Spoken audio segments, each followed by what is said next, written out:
পিতা মাতা সন্তানের জন্য জান্নাত, পিতা মাতাই সন্তানের জন্য জাহান্নাম। কুল মা আনফাকতুম মিন খায়রিন, ওগো আল্লাহর হাবিব আপনি ওই লোকদেরকে বলে দিবেন, মা আনফাকতুম মিন খায়রিন, তোমরা উত্তম জিনিস থেকে ভালো কাজের জন্য সওয়াবের জন্য তোমাদের হালাল ইনকাম থেকে যাহা তোমরা দান করবে খরচ করবে, শোনো তোমরা কোথায় করবে? এক নাম্বার তোমাদের খরচের স্থান হলো তোমাদের পিতা মাতা। সুবহানাল্লাহ। এক নাম্বার আপনার অর্থ, আপনার উপার্জনের খরচ যেখানে করবেন সে স্থানটা, সে জায়গাটা বললেন ফালিল ওয়ালিদাইন। এক নম্বরে আপনার প্রথম মাসে চাকরি করে বেতনটা পেয়ে সে বেতন থেকে একটা অংশ কিংবা পুরোটাই পাওয়ার অধিকার রাখে কে? বলেন না কে? আপনার পিতা মাতা। আল্লাহ শিখালেন নবী গো আপনি বলে দিয়েন তাদের সেই প্রথম খরচটা হবে পিতা মাতার জন্য। প্রথম মাসে বেতন পেয়ে আমরা পিতা মাতাকে দেই না? দেই তো, অনেকেই দেই। এটা কোরআন থেকে আল্লাহ তাআলা নিজে শিক্ষা দিলেন, প্রথমে তাদের জন্য খরচ করো। বিভিন্ন জায়গাতে আমি লক্ষ কোটি টাকা দান করি আর আমার পিতা মাতা বৃদ্ধাশ্রমে বসে আছে। সহিহ বুখারী শরীফের 5970 নম্বর হাদিস থেকে প্রায় 80 নম্বর 79 নম্বর হাদিস পর্যন্ত 10 থেকে 11টি হাদিস পিতামাতার গুরুত্ব, তাদের সঙ্গে শব্দ ব্যবহার, ভালো আচরণ, তাদের সেবা যত্ন করার ব্যাপারে রাসূল আকরাম সাল্লাল্লাহু আলাইহি ওয়াসাল্লাম বলেছেন। প্রথম যে হাদিসটা বলেছেন আব্দুল্লাহ ইবনে মাসউদ রাদিয়াল্লাহু তাআলা আনহু বর্ণনা করেছেন, সহিহ বুখারীর 5970 নম্বর হাদিস। আব্দুল্লাহ ইবনে মাসউদ রাদিয়াল্লাহু তাআলা আনহু বলছেন, সাআলতুন নাবিয়্য সাল্লাল্লাহু আলাইহি ওয়াসাল্লাম ইয়া রাসূলুল্লাহি আইয়ুল আমালি আহাব্বু ইলাল্লাহ? ক্বালা আস-সালাতু আলা ওয়াক্তিহা। ক্বালা সুম্মা আইয়ুন? ক্বালা সুম্মা বিররুল ওয়ালিদাইনি। ক্বালা সুম্মা আইয়ুন? ক্বালা আল জিহাদু ফি সাবিলিল্লাহ। আব্দুল্লাহ ইবনে মাসউদ রাদিয়াল্লাহু তাআলা আনহু বর্ণনা করেন, আমি একবার রাসূল করিম সাল্লাল্লাহু আলাইহি ওয়াসাল্লামের কাছে জিজ্ঞাসা করলাম, ওগো আল্লাহর হাবিব, ও আমার প্রিয় রাসূল, আল্লাহর কাছে সবচাইতে প্রিয়তম আমল কোনটা? সবচাইতে পছন্দনীয় আমল কোনটা? এবার নবীজি 3টা আমলের কথা বললেন। এক নাম্বার বললেন না সালাতু আলা ওয়াক্তিহা। এক নাম্বার পছন্দনীয় আমল হচ্ছে সময় মতো নামাজ পড়া। সময় মতো, সবাই বলেন সময় মতো নামাজ পড়া। নামাজে আমাদের অবহেলা আছে না নাই? এক নাম্বার পছন্দনীয় আমল আল্লাহর কাছে সময় মতো নামাজ পড়া। যেই নামাজের ওয়াক্ত যখন, সেই ওয়াক্তের মধ্যে নামাজ আদায় করতে হবে। বলুন কার হুকুম? আল্লাহর। 2 নাম্বার আমলের কথা বললেন সুম্মা বিররুল ওয়ালিদাইন, পিতা মাতার সঙ্গে শব্দ ব্যবহার করা, নম্র ভাষায় কথা বলা, তাদেরকে সম্মান শ্রদ্ধা করা, তাদের সেবা যত্ন করা। এটা আল্লাহর কাছে নামাজের পরে 2 নাম্বার পছন্দনীয় আমল। 3 নাম্বার আবার প্রশ্ন করলেন, ওগো আল্লাহর রাসূল বলুন তাহলে তারপরে আল্লাহর কাছে পছন্দনীয় আমল কোনটা? এবার নবীজি বললেন আল জিহাদু ফি সাবিলিল্লাহ। এরপরে 3 নম্বরে আল্লাহর কাছে সবচাইতে পছন্দনীয় আমল হচ্ছে আল্লাহর রাস্তায় জিহাদ করা। কয়টা আমল পাইলাম আমরা? 1 নাম্বার আল্লাহর কাছে পছন্দনীয় আমল কোনটা? সবাই বলেন কোনটা? 5 ওয়াক্ত নামাজ সময় মতো পড়া জামাতের সাথে। নাম্বার 2 পিতামাতার সঙ্গে সদ্য ব্যবহার করা। নাম্বার 3 আল্লাহর রাস্তায় জিহাদ করা, যখন প্রয়োজন হয় তখন জিহাদ করবে। এগেল বুখারী শরীফের 5970 নম্বর হাদিস। 2 নম্বর কথা হচ্ছে বুখারী শরীফের 5971 নম্বর হাদিসের বর্ণনায় আন নবী হুরায়রা রাদিয়াল্লাহু তাআলা আনহু قال جاء رجل إلى رسول الله صلى الله عليه وسلم فقال من أحق بحسن صحابتي। নবীজিকে একজন সাহাবী এসে জিজ্ঞাসা করলেন, ইয়া রাসূলুল্লাহ, আমার কাছে সবচাইতে সর্বোত্তম আচরণ পাওয়ার অধিকার কোন ব্যক্তি রাখে? সবচাইতে উত্তম ব্যবহারের অধিকারী কোন ব্যক্তি, যার সঙ্গে আমি সবচাইতে বেশি ভালো ব্যবহার করব? মান আহাক্কু বিহুসনি সাহাবাতি। এবার নবীজি সাহাবায়ের প্রশ্নের উত্তরে বললেন, এক নাম্বার বললেন উম্মুকা, সর্বপ্রথম তোমার ভালো ব্যবহারের অধিকার হচ্ছে তোমার মা। পৃথিবীতে যাদের মা বেঁচে আছে সবচাইতে ভালো ব্যবহার সেই মা পাবে আপনার পক্ষ থেকে। দুই নাম্বার আবার প্রশ্ন করলেন সুম্মা মান, ওগো আল্লাহর হাবিব, তারপরে কোন ব্যক্তি আমার পক্ষ থেকে ভালো ব্যবহার পেতে পারেন? এবার নবীজি বললেন উম্মুকা। ক্বালা সুম্মা মান? ক্বালা উম্মুকা। ক্বালা সুম্মা মান? ক্বালা উম্মুকা। ক্বালা সুম্মা মান? ক্বালা উম্মুকা। ক্বালা সুম্মা মান? ক্বালা আবুকা। তিনবার সাহাবী প্রশ্ন করেছেন, ওগো আল্লাহর হাবিব, তারপরে কার সঙ্গে ভালো ব্যবহার করব? নবীজি বললেন তারপরেও তোমার মা। আবার তিন নম্বরে প্রশ্ন করলেন, ওগো আল্লাহর হাবিব, তারপরে আমি কার সঙ্গে ভালো ব্যবহার করব? এবার নবীজি তাই বললেন তারপরেও তোমার মা। প্রথম প্রশ্ন বললেন তোমার মায়ের সঙ্গে সবচাইতে উত্তম ব্যবহারটুকু, সবচাইতে ভদ্রতা বজায় রাখবে। দুই নম্বরেও সবচাইতে তোমার ভালো ব্যবহার পাবে তোমার মা। তিন নম্বরেও তোমার মা। এরপরে চতুর্থবার বললেন চার নম্বরে হচ্ছে তোমার বাবা। মায়ের অধিকার, মায়ের সম্মান বাবার চাইতে 3 গুণ বেশি। বলুন কয় গুণ? 3 গুণ বেশি মায়ের অধিকার। এজন্য নবীজি প্রথম প্রশ্ন করছেন, ইয়া রাসূলুল্লাহ, সবচাইতে ভালো ব্যবহার কে পেতে পারে? তোমার মা। আবার প্রশ্ন, তারপরে কে? একই ব্যক্তি, তোমার মা। আবার প্রশ্ন, তারপরে কে? একই ব্যক্তি, তোমার মা।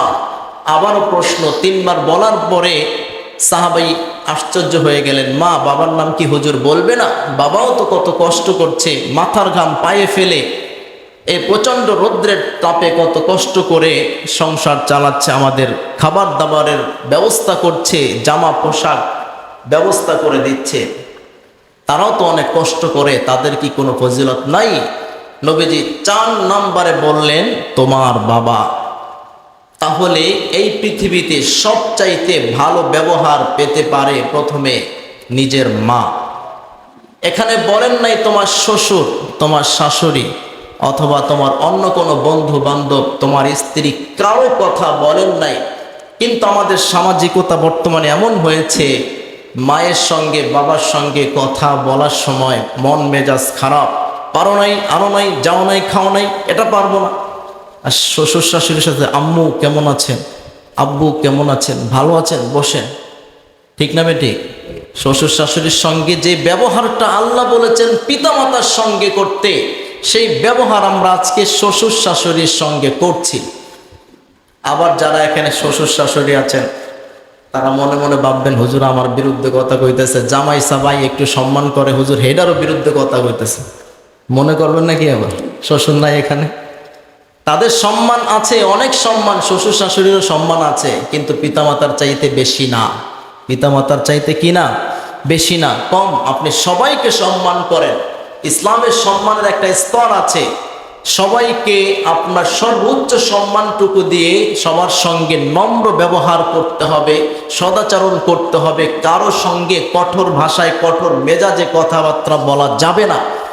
কিন্তু তারপরও আপনার শারীরিকভাবে যতটা সম্ভব আপনার মেজাজে নম্র ব্যবহার, নরম কথা, ভালো ব্যবহার যতটুকু আছে, একদম চূড়ান্ত পর্যায়ের ভালো ব্যবহারটুকু দিতে হবে আপনার পিতা মাতাকে। সহিহ বুখারীর 5972 নম্বর হাদিসে আব্দুল্লাহ ইবনে আমর রাদিয়াল্লাহু তাআলা আনহু বলেন, ক্বালা রাজুলুন লিন-নবী সাল্লাল্লাহু আলাইহি ওয়াসাল্লাম উজাহিদু, ক্বালা লাকা আবাওয়ানি, ক্বালা নাআম, ক্বালা ফাফীহিমা ফাজাহিদ। একজন ব্যক্তি নবী করিম সাল্লাল্লাহু আলাইহি ওয়াসাল্লামের কাছে এসে বলছেন, ইয়া রাসূলুল্লাহ, আমি আল্লাহর রাস্তায় জিহাদে যেতে চাই। এবার নবীজি বললেন, সাহাবী শোনো, লাকা আবাওয়ানে, তোমার পিতা মাতা বেঁচে আছে কিনা বলো। এবার ওই সাহাবী বললেন, নাম ইয়া রাসূলুল্লাহ, আমার পিতা মাতা তো বেঁচে আছে। নবীজি বললেন, ফাফিহিমা ফাজাহিদ, তাহলে শোনো, তোমার জেহাদে যাওয়ার প্রয়োজন নেই। তুমি এখন বাসায় বসে তোমার পিতামাতার সেবা যত্নের মাধ্যমে, তাদের খেদমত করার মাধ্যমে তুমি জেহাদের সওয়াব অর্জন করে নাও। সুবহানাল্লাহ। জেহাদে যাওয়া থেকে নিষেধ করে তাকে কোথায় পাঠালেন? পিতামাতার সেবা যত্ন করবার জন্যে। যে তোমার পিতামাতা বৃদ্ধ অবস্থা আছে, তুমি জেহাদে চলে গেলে তাদের কষ্ট হবে, অতএব তোমার জন্য এখন বড় আমল হচ্ছে জেহাদের চাইতে তোমার পিতামাতার সেবা করা, তাদের সঙ্গে থাকা। এখানে একটি প্রশ্নের উত্তর আমি আপনাদেরকে দিয়ে দেই। এই হাদিস থেকে এটা বোঝানো হয় নাই যে জিহাদের চাইতে পিতামাতার সেবা যত্ন অনেক বড়, সেটা বোঝানো হয় নাই। এখানে বোঝানো হয়েছিল সেই সিচুয়েশনে, তখন হয়তোবা সেই জেহাদটা ওইভাবে গুরুত্বপূর্ণ ছিল না, থাকলেও যে পরিমাণ সাহাবায়ে কেরাম জেহাদে অংশগ্রহণ করেছেন সেই পরিমাণে যথেষ্ট ছিল, আর কোনো সাহাবীদের শরীক হওয়ার প্রয়োজন হয়তোবা ছিল না। সেজন্য নবীজি দেখেছেন তার পিতামাতার জন্য সেবার যত্নের লোক বেশি প্রয়োজন, অতএব তোমার যাওয়ার প্রয়োজন নেই, তুমি তোমার পিতামাতার সেবা করতে যাও। জেহাদ যখন ফরজ হয়ে যায় তখন কিন্তু পিতামাতার অনুমতি নেওয়ারও সময় নেই, ছেলে সন্তান স্ত্রীর অনুমতি নেওয়ারও সময় নেই। যদি তাদের অনুমতি নেওয়ারও সময় না থাকে তাহলে পিতামাতার সেবা করার সময়টা কোত্থেকে আসবে? প্রশ্নের উত্তরটা বুঝে আসছে? অনেকের প্রশ্ন, আরে রাসূল সাল্লাল্লাহু আলাইহি ওয়াসাল্লাম জেহাদের থেকে তাকে মা বাবার খেদমত করতে পাঠিয়ে দিয়েছেন, জেহাদের চাইতে পিতামাতার সেবা অনেক বড়। এটা ছিল তার জন্য ব্যক্তিগত আমল। বলুন কি ছিল? ওই সাহাবীর ব্যক্তিগত আমল। ওই হাদিস থেকে এটা প্রমাণিত হয় না যে সর্বক্ষেত্রেই জেহাদের চাইতে পিতামাতার সেবা বড়, জেহাদটা ছোট। যদি ওইভাবে বিশেষ প্রয়োজনীয় হতো তাহলে নবীজি অবশ্যই তাকে পাঠিয়ে দিতেন। এরপরে আসেন সহিহ বুখারীর 5973 নম্বর হাদিসের বর্ণনা। عن أبي هريرة رضي الله تعالى عنه قال قال رسول الله صلى الله عليه وسلم إن من أكبر الكبائر أن يلعن الرجل والديه قيل يا رسول الله وكيف يلعن الرجل والديه। একজন সাহাবী নবী করিম সাল্লাল্লাহু আলাইহি ওয়াসাল্লামের কাছে আসলেন। নবী করিম সাল্লাল্লাহু আলাইহি ওয়াসাল্লাম হাদিস বয়ান করলেন, ইন্না মিন আকবারিল কাবাইরি আইয়ালআনার রাজুলু ওয়ালিদাইহি। আল্লাহর কাছে সবচাইতে বড় গুনাহ হচ্ছে, সবচাইতে বড় গুনাহ কোনটা? আইয়ালআনার রাজুলু ওয়ালিদাইহি, কোন সন্তানের পক্ষ থেকে বা কোন ব্যক্তি তার পিতা মাতার প্রতি অভিসম্পদ করা, লানত করা, এটা আল্লাহর কাছে সবচাইতে বড় পাপ। এরপরে ওই সাহাবী জিজ্ঞাসা করলেন, ইয়া রাসূলুল্লাহ ওয়া কাইফা ইয়ালআনুর রাজুলু ওয়ালিদাইহি। ওগো আল্লাহর হাবিব, আরে সন্তান কিংবা কোনো ব্যক্তি তার পিতা মাতাকে কিভাবে লানত করে, কিভাবে অভিশাপ দেয়, সেটা তো আমি বুঝলাম না, একটু বুঝিয়ে বলেন।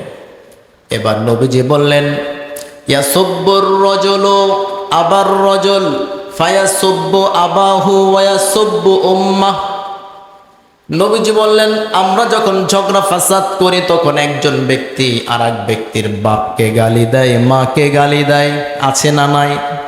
গালি লাগলে, কথায় কাটাকাটি হলে তোর বাপের তোর মায়ের আরো কত ধরনের খারাপ কথা বলে।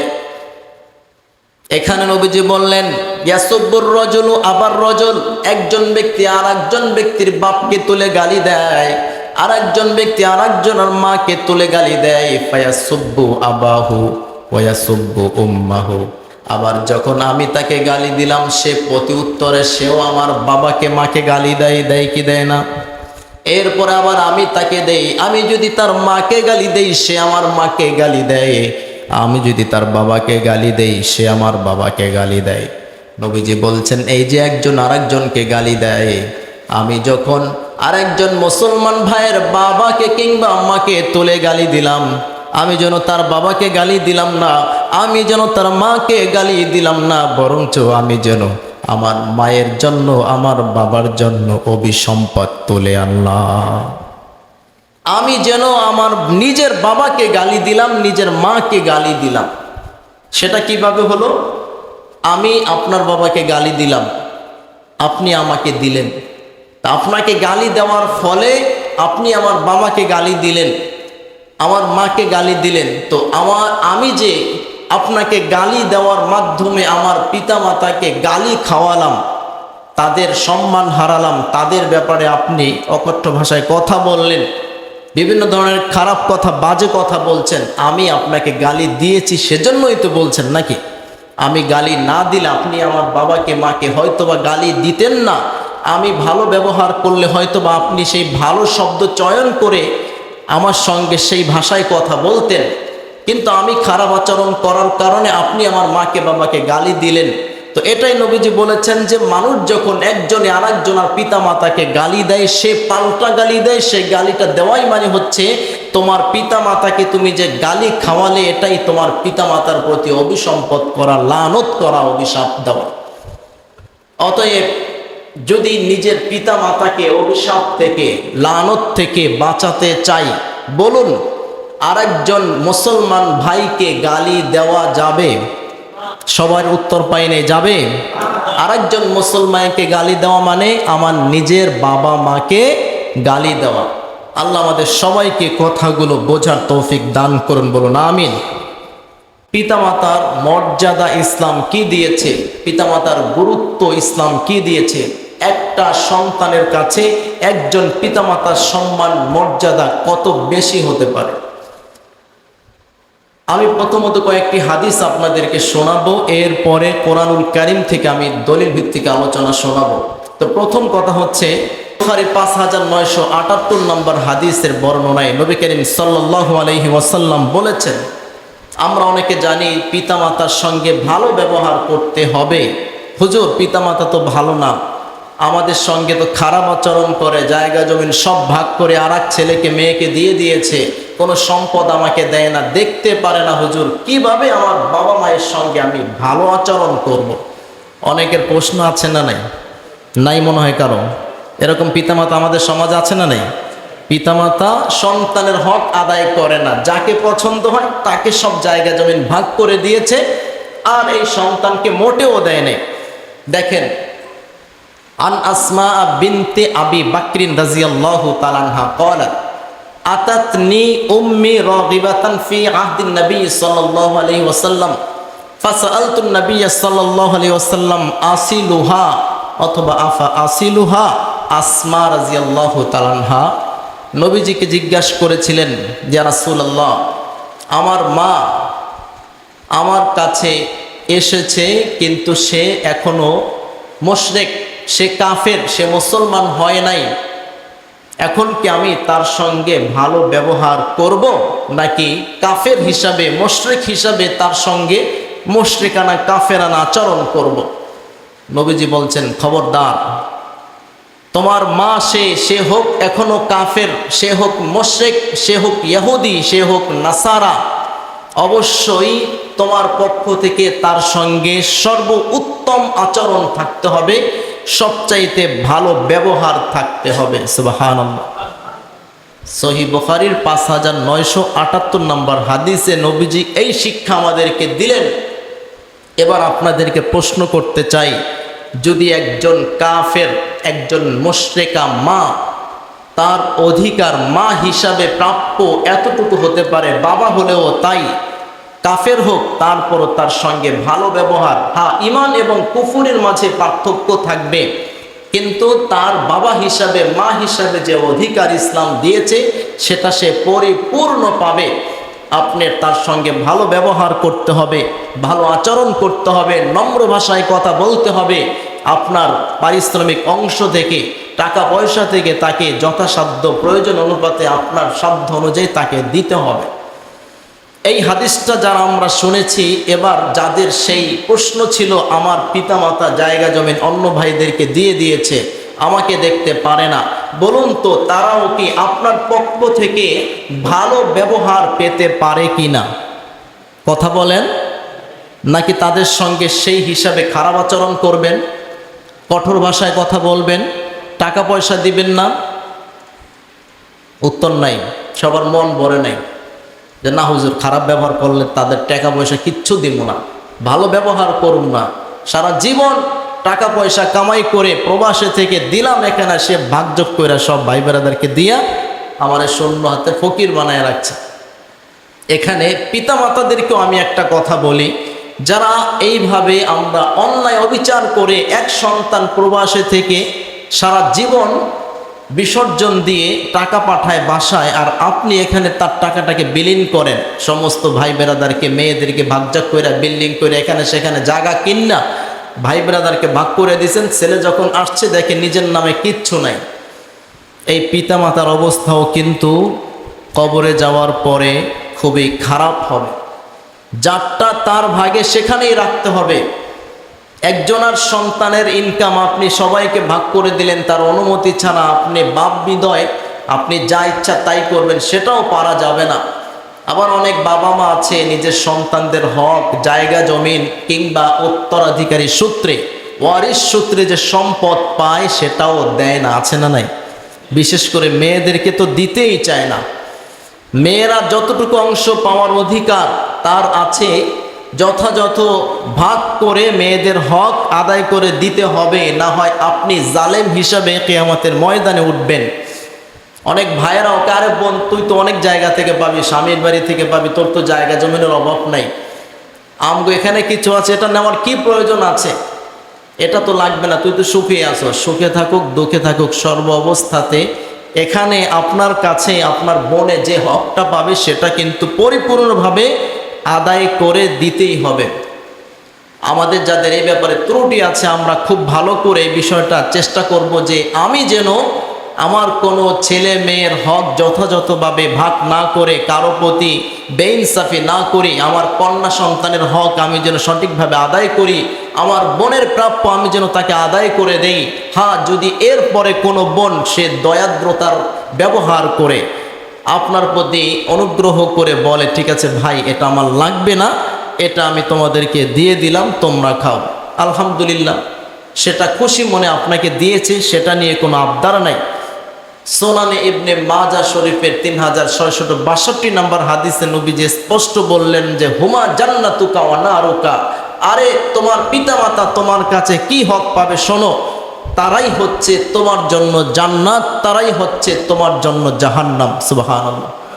একজন সাহাবায়ে কেরাম নবীজির কাছে আসলেন, জিজ্ঞাসা করলেন মা হাক্কুল ওয়ালিদাইনি আলা ওয়ালাদিহিমা, ওগো আল্লাহর হাবিব, পিতামাতা সন্তানের প্রতি কি অধিকার রাখে, পিতামাতার জন্য সন্তানের পক্ষ থেকে কি হক পাওয়ার অধিকার আছে, অথবা সন্তানের পিতামাতার প্রতি কি কি হক আছে একটু বলবেন কি? নবী করিম সাল্লাল্লাহু আলাইহি ওয়াসাল্লাম বললেন হুমা জান্নাতুকা ওয়া নারুকা, তোমার পক্ষ থেকে পিতামাতা কি পেতে পারে, কতটুকু সম্মান পেতে পারে, তুমি এটাই শোনো। পিতামাতা সন্তানের জন্য জান্নাত, পিতামাতাই সন্তানের জন্য জাহান্নাম। এর ভিতরে কি লুকায়িত আছে আমাদের বিবেক থেকে বুঝতে হবে ভাই। তারাই জান্নাত মানে, এর পরবর্তী হাদিসে নবী করিম সাল্লাল্লাহু আলাইহি ওয়াসাল্লাম বলেছেন, তিরমিজি শরীফের হাদিস, قال رسول الله صلى الله عليه وسلم رضا الرب في رضا الوالد وسخط الرب في سخط الوالد। নবীজি বলেছেন তোমার পিতামাতা সন্তুষ্ট, আল্লাহ সন্তুষ্ট, তোমার পিতামাতার অসন্তুষ্ট, আল্লাহর অসন্তুষ্ট। তার মানে যদি পিতামাতার সেবা যত্ন করে আমি পিতামাতাকে সন্তুষ্ট রাখতে পারি, খুশি রাখতে পারি, সেই ব্যবহারে আমার আল্লাহ আমার উপরে সন্তুষ্ট হয়ে যাবে। আর যদি পিতামাতার সঙ্গে খারাপ ব্যবহার করে আমি পিতামাতাকে কষ্ট দিয়ে অসন্তুষ্ট রাখি, তাহলে আল্লাহ সেই পিতামাতার সঙ্গে খারাপ ব্যবহার করার কারণে আমি যত ইবাদত বন্দিগি করি না কেন তার বিনিময়ে আল্লাহও আমার প্রতি অসন্তুষ্ট হয়ে যাবে। নাউজুবিল্লাহ। এখন বুঝেন পিতামাতাকে সন্তুষ্ট রাখার দরকার আছে না নাই? কিভাবে রাখতে হবে? নিজের সর্বোচ্চ চেষ্টাটুকু দিয়ে তাদের সঙ্গে ভালো ব্যবহার করতে হবে, যে ব্যবহারের দ্বিতীয় কোনো অপশন নাই। যত নির্যাতন আপনার প্রতি করুক না কেন আপনার পিতা মাতা, সেটা সহ্য করে অবশ্যই আপনাকে সঠিকভাবে নম্রভাবে আপনার পিতামাতার সঙ্গে কথা বলতে হবে। কয়েকটি হাদিস আপনাদেরকে শোনালাম, এবার পবিত্র কোরআন থেকে কয়েকটা আয়াত আমি আপনাদেরকে শোনাই। আল্লাহ রাব্বুল আলামিন এখানে বললেন 1 নম্বর পারার 11 নম্বর পৃষ্ঠায় সূরাতুল বাকারার 83 নম্বর আয়াতে কারিমা যে আমি বনি ইসরাঈলদের কাছ থেকে একটা অঙ্গীকার নিয়েছিলাম। কিসের উপরে নিয়েছিলাম? আল্লাহ বলছেন وَإِذْ أَخَذْنَا مِيثَاقَ بَنِي إِسْرَائِيلَ لَا تَعْبُدُونَ إِلَّا اللَّهَ وَبِالْوَالِدَيْنِ إِحْسَانًا وذي القربى واليتامى والمساكين وقولوا للناس حسنا وأقيموا الصلاة وآتوا الزكاة ثم توليتم إلا قليلا منكم وأنتم معرضون আল্লাহ রাব্বুল আলামিন বলেন আমি বনি ইসরাঈলের কাছ থেকে অঙ্গীকার নিয়েছিলাম। 1 নম্বর অঙ্গীকার লা তা'বুদুনা ইল্লাল্লাহ, আল্লাহর সঙ্গে তোমরা শরীক করবে না, একমাত্র আল্লাহর ইবাদত করবে, আল্লাহর উপাসনা করবে। 2 নম্বর অঙ্গীকার নিয়েছিলাম ওয়াবিল ওয়ালিদাইনি ইহসানা, পিতামাতার সঙ্গে সারা জীবন সব সময় তোমরা ইহসান করবে, সদ্য ব্যবহার করবে। এই প্রতিশ্রুতি আমি তাদের থেকে নিয়েছি, অঙ্গীকার নিয়েছি। 3 নম্বর ওয়াদিল কুরবা, নিকটাত্মীয় যারা তাদের সঙ্গে ভালো ব্যবহারের। 4 নম্বর ওয়াল ইয়াতামা, 5 নম্বর ওয়াল মাসাকিন, ইয়েতিম মিসকিন, গরিব অসহায় যারা এলাকার মধ্যে আছে তাদের সঙ্গে ভালো ব্যবহারের, উত্তম আচরণের প্রতিশ্রুতি নিয়েছি, অঙ্গীকার নিয়েছি। এবং আমি এটাও নিয়েছি ওয়াকুলু লিন্নাসি হুসনা ওয়া আকিমুস সালাতা ওয়া আতুজ যাকাত, তোমরা মানুষের সঙ্গে সব সময় উত্তম আচরণ করো, নম্র ভাষায় কথা বলো। ইয়াতিম মিসকিন, অসহায় গরিব যারা আছে, নিম্ন শ্রেণীর মানুষ, তারাও সবচাইতে উত্তম আচরণটুকু আপনার পক্ষ থেকে পাওয়ার অধিকার রাখে। আমাদের তো গ্রাফিটি বেড়ে যায়, একজন ভিক্ষুককে দেখলে, অসহায় মানুষকে দেখলে, নিম্ন শ্রেণীর মানুষকে দেখলে নিজের দাম ওয়েট বেড়ে যায়। একটাই ওয়াজ আমাদের জন্য, আপনাকে যে আল্লাহ টাকা পয়সা দিয়ে সম্পদশালী বানিয়েছেন, এই ভিক্ষুককে কিন্তু সেই আল্লাহ এই রাস্তার ভিখারি বানিয়েছেন। আল্লাহ চাইলে ব্রেকটা ঘুরাই দিয়ে যে কোনো মুহূর্তে ভিক্ষুককে সম্পদশালীকে ফকির মিসকিন বানাতে পারেন কিনা? কোনো সময় লাগবে না, 1 মুহূর্ত মাত্র। অতএব আপনি এটা এহসান মনে করবেন যে আল্লাহ আমার প্রতি এহসান করেছেন, তাই আমি সম্পদওয়ালা হয়েছি। আল্লাহ চাইলে আমাকেও সম্পদওয়ালা না বানিয়ে রাস্তার ভিখারি বানাতে পারতেন, কিন্তু আল্লাহ আমাকে সেটা করেন নাই। সূরাতুল বাকারার 215 নম্বর আয়াতে কারিমা 2 নম্বর পারার 12 নম্বর পৃষ্ঠায় আল্লাহ তাআলা বলছেন ইয়াসআলুনাকা মাযা ইউনফিকুনা কুল মা আনফাকতুম মিন খায়রিন فللوالدين والأقربين واليتامى والمساكين وابن السبيل وما تفعلوا من خير فإن الله به عليم। নবীজিকে বলেছেন, ওগো আল্লাহর হাবিব, আপনাকে লোকেরা জিজ্ঞাসা করবে আল্লাহর সন্তুষ্টির জন্য আমরা কোন পথে কিভাবে কি আল্লাহর রাস্তায় দান করতে পারি, খরচ করতে পারি, একটু বলে দেন। আল্লাহর সন্তুষ্টির জন্য কি দিতে পারি, কাকে দিতে পারি, মাজা ইউনফিকুন, কি খরচ করব। আল্লাহ তাআলা বলে দিলেন কুল মা আনফাকতুম মিন খায়রিন, ওগো আল্লাহর হাবিব আপনি ওই লোকদেরকে বলে দিবেন মা আনফাকতুম মিন খায়রিন, তোমরা উত্তম জিনিস থেকে, ভালো কাজের জন্য, সওয়াবের জন্য, তোমাদের হালাল ইনকাম থেকে যাহা তোমরা দান করবে, খরচ করবে, শোনো তোমরা কোথায় করবে। 1 নাম্বার তোমাদের খরচের স্থান হলো তোমাদের পিতা মাতা। সুবহানাল্লাহ। 1 নাম্বার আপনার অর্থ, আপনার উপার্জনের খরচ যেখানে করবেন সে স্থানটা, সে জায়গাটা বললেন ফালিল ওয়ালিদাইন। 1 নম্বরে আপনার প্রথম মাসে চাকরি করে বেতনটা পেয়ে সে বেতন থেকে একটা অংশ কিংবা পুরোটাই পাওয়ার অধিকার রাখে কে? বলেন না কে?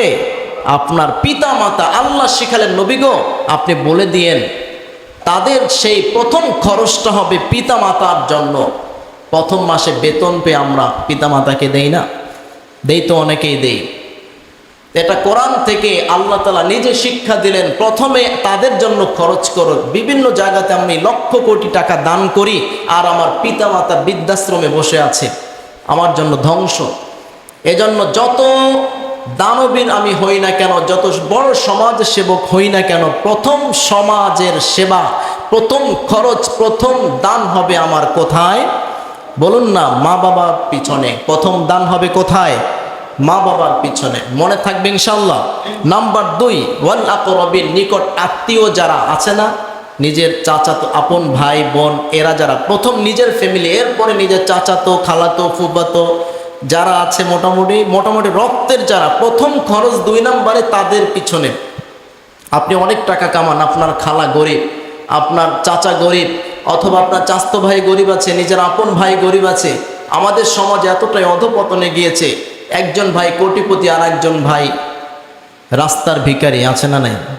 এই কোটিপতি সব জায়গাতে দান সৎকা করে নিজের ভাইকে কিছু দিয়া তাকে একটু ভালো একটা অবস্থানে নিয়ে যাওয়ার মন মানসিকতা আমাদের নাই, অথচ বিভিন্ন জায়গাতে আমি দান সৎকা করছি। আরে আল্লাহ তো বলছে 2 নাম্বার তোমার পিতা মাতার পরে তোমার দান হবে তোমার নিকট আত্মীয়, রক্তের আত্মীয় যারা তোমার ভাই বেরাদার, তাদের পিছনে। তুমি কোথায় ব্যয় করছো? নাম্বার 3, ওয়াল ইয়াতামা ওয়াল মাসাকিন, ইয়াতিম মিসকিন যারা, তাদের পিছনে। 4 নম্বর মিসকিন, 3 নম্বর ইয়াতিম, 5 নম্বর ইবনে সাবিল, পথচারী যারা, পথের মুসাফির। বিভিন্ন জায়গাতে রাস্তাঘাটে আমরা দেখি না অনেক ভিক্ষুক বসে থাকে, তারা কিছু চায়। 5 নম্বরে হচ্ছে তাদের হক, অথবা যারা সফর করতে করতে পথে টাকা শেষ হয়ে গেছে, এই সমস্ত ব্যক্তিদের প্রতি আমাদের 5 নম্বরে যে খরচটা হবে এটা হচ্ছে তাদের পিছনে। আর অনেক কথা আছে, সময় সংক্ষিপ্ত। আমরা আজকে যতটুকু আলোচনা শুনলাম, আমরা এখান থেকে বুঝি যে আমাদের আয়ের একটি অংশ সর্বপ্রথম খরচ হবে আমাদের পিতামাতার উপরে। 2 নম্বরে নিকট আত্মীয় যারা, এজন্য যারা ঢাকাতে বিভিন্ন জায়গাতে বেশি টাকায় চাকরি করেন, নিজের আত্মীয় স্বজনদের খবর নেবেন, রক্তের আত্মীয় স্বজনদেরকে সাহায্য সহযোগিতা করবেন। নবীজি হাদিসে বলেছেন, যদি কোনো ব্যক্তি দুনিয়াতে ভালো থাকতে চায়, সুখে শান্তিতে থাকতে চায়, এবং সে চায় যে তার রিজিকের মধ্যে আরো বৃদ্ধি হোক, ধনসম্পদ আরো বাড়ুক, সে যেন তার নিকট আত্মীয় স্বজনদের প্রতি আত্মীয়তার সম্পর্ক বজায় রাখে, তাদের খোঁজ খবর রাখে, তাদের সাহায্য সহযোগিতা করে। আপনার আত্মীয় স্বজনদের খোঁজ খবর রাখবেন, সব সময় টাকা পয়সা দিবেন, সাহায্য সহযোগিতা করবেন, তাদের দোয়ায় আল্লাহ তাআলা আপনার ইনকামে, আপনার কামাইয়ের মধ্যে বরকত নাজিল করবেন। সুবহানাল্লাহ। আত্মীয় স্বজনদের খোঁজ খবর রাখবো তো সবাই ইনশাআল্লাহ। পিতা মাতার প্রতি এখন আমাদের কি করণীয় হবে? নবী করিম সাল্লাল্লাহু আলাইহি সাল্লাম তো বলছেনই, আল্লাহ তাআলা একটি দোয়া শিক্ষা দিয়েছেন। সংক্ষেপে আলোচনা শেষ করছি, শুধু দোয়াটা আমরা, সেটা কোরআনেই শিক্ষা দিয়েছে। পবিত্র কোরআনুল কারীমের সূরাত বানী ইসরাইল 33 নম্বর আয়াত, আমাদের আয়াতটা সকলেরই মুখস্থ আছে, আমরা প্রতি নামাজের পর হয়তোবা দোয়া করি। এই দোয়াটা আল্লাহ তাআলা আমাদেরকে শিক্ষা দিলেন যে, বান্দা তুমি তোমার পিতামাতার জন্য সেই দোয়াটুকু করো। পিতামাতার ইহসান, কি ইহসান তোমাকে করেছে, সেই ইহসান তো কোনোদিন তুমি ভুলতে পারবে না। তাই তুমি কি করবে? আর তুমি তাদের জন্য দোয়া করো, যে দোয়া আল্লাহ তাআলা আমাকে আপনাকে শিক্ষা দিলেন। আল্লাহ রাব্বুল আলামিন সেই দোয়াটা কি শিখালেন? সূরাতুল লোকমান, পবিত্র কোরআনুল কারীমের 31 নম্বর সূরা, এই সূরার 14 নম্বর আয়াত, আল্লাহ তাআলা বলছেন, ওয়াসাইনাল ইনসানা বিওয়ালিদাইহি হামালাতহু উম্মুহু ওয়াহনান আলা ওয়াহনিন ওয়া ফিসালুহু ফি আমাইন আনিশকুরলি ওয়া লিওয়ালিদাইক ইলাইয়াল মাসির। আল্লাহ বলছেন, আমি মানুষদেরকে আদেশ করেছি, ওসিয়াত করেছি, তারা যেন তাদের পিতামাতার সঙ্গে ভালো ব্যবহার করে, মায়ের সঙ্গে ভালো আচরণ করে। কেন আচরণ করবে? আল্লাহ সেটা শিক্ষা দিলেন। হামালাতহু উম্মুহু ওয়াহনান আলা ওয়াহনিন ওয়া ফিসালুহু ফি আমাইন। এই পিতামাতা, অর্থাৎ বিশেষ করে তোমার মা তোমাকে একের পরে এক, কষ্টের পরে কষ্টে তোমাকে পেটের মধ্যে 10 মাস 10 দিন ধারণ করেছে, 2 বছর থেকে 2.5 বছর তোমাকে দুধ পান করিয়েছে। তাই আল্লাহর প্রতি তোমরা কৃতজ্ঞ হও, তোমাদের পিতামাতার প্রতিও তোমরা কৃতজ্ঞ হও, তাদের শুকরিয়া আদায় করো, আল্লাহর শুকরিয়া আদায় করো। আনতুশরিকা বি মা লাইসা লাকা বিহি ইলম। আল্লাহ বললেন, আনিশকুরলি ওয়া লিওয়ালিদাইক, আমার শুকরিয়া করো, তোমার পিতামাতার শুকরিয়া করো। আল্লাহ তাআলা অনেক জায়গাতে নিজের নামের সঙ্গে পিতামাতাকে একসাথে জয়েন করে বলেছেন, আমার ইবাদত করো কেবলমাত্র এবং তোমার পিতামাতার সঙ্গে ভালো আচরণ করো।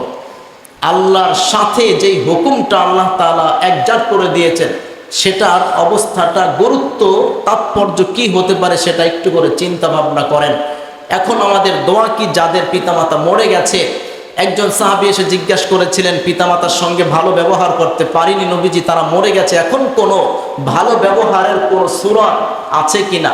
নবীজি বলেছেন, তাদের জন্য বেশি বেশি দোয়া করো, 1 নাম্বার। 2 নাম্বার, তাদের জন্য বেশি বেশি ইস্তেগফার করো। 3 নাম্বার, তাদের কোনো ওসিয়ত থাকলে সেটা পূরণ করো।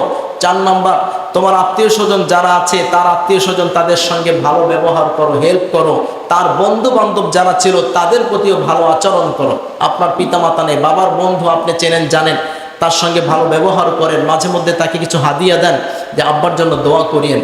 এটা নবীজি বলেছেন। আপনার বাবা মায়ের বন্ধু কিংবা মায়ের বান্ধবী, আত্মীয় স্বজন যারা আছে কিংবা খালা আছে, তাদের সঙ্গে ভালো ব্যবহার করতে হবে।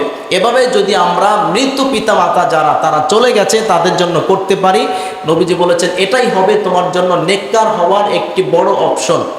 আল্লাহ তাআলা তাহলে তোমার নামটাকে পিতামাতার নাফরমানি থেকে কেটে দিয়ে তোমাকে পিতামাতার আনুগত্য সন্তান হিসাবে লিখে দিবেন। তো যাদের পিতামাতা মারা গেছে তারা কি করব আমরা? পিতামাতার জন্য 1 নম্বরে বেশি বেশি দোয়া, রব্বির হামহুমা কামা রব্বায়ানি সগীরা। আরবি যারা না পারি, বাংলাতে বলবো, আল্লাহ আপনি আমার পিতামাতাকে মাফ করে দেন, আপনি তাদের প্রতি কবরে, হাসরে, মিজানে পৌঁছাতে রহমত বর্ষণ করেন।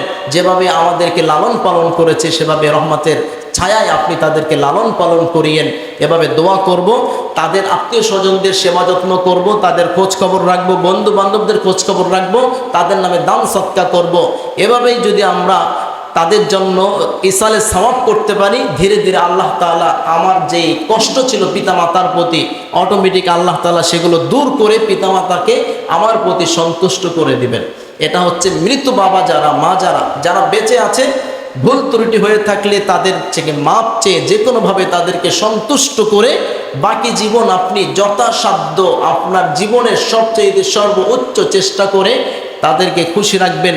নরম ভাষায় কথা বলবেন, উপশব্দ ব্যবহার করা যাবে না, সে আলোচনা যদি করতে পারি নাই। এজন্য আমাদের যাদের পিতামাতা বেঁচে আছে এখন তাদেরকে খজিনা মনে করেন, বিশাল বড় সম্পদ মনে করেন, সেবা যত্ন করে তাদেরকে সন্তুষ্ট করে আল্লাহর জান্নাত পৃথিবী থেকে কামাই করে নেন। এটা যদি সম্ভব না হয় তাহলে পিতামাতা মরে গেলে কিন্তু আমাদের জন্য বড় বিপদ হয়ে দাঁড়াবে। আল্লাহ তাআলা আমাদের সবাইকে পিতামাতার প্রতি সর্বোচ্চ শ্রদ্ধা জ্ঞাপন করার তৌফিক দান করুন, তাদের সেবা যত্ন করার তৌফিক দান করুন, আমিন। যারা সুন্নাত পড়েন না